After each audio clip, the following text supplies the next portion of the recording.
Samo najbolja muzika. Radio Pink prava stvar. Ja sam Željko Samardžić, a vi slušate Vikend sa Zeletom. A Zele sa vama do 1 na Pingvinu.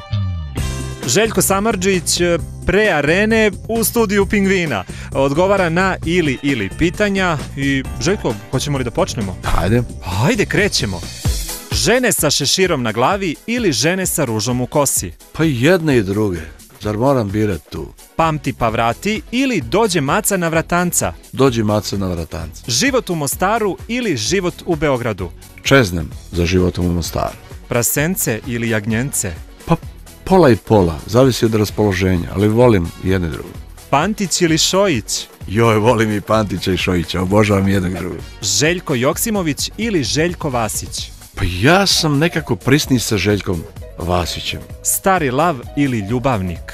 Pa stari lav, to mi je onako bliže. Španske ili turske serije? Pa mogu ti reći da više gledam turske serije. Stvarno turske? Zašto? Pa ne znam, nekako, recimo Sultan Sulejman, to sam odgledao celu seriju, čak sam išao unapred, malo sam na internetu tamo. Vicevi o plavušama ili o Muji i Hasi? Pa s obzirom da ja dolazim sa tih BH prostora, možda više onih viceva u Muji i Hasi. Prvi glas Srbije ili Zvezde Granda?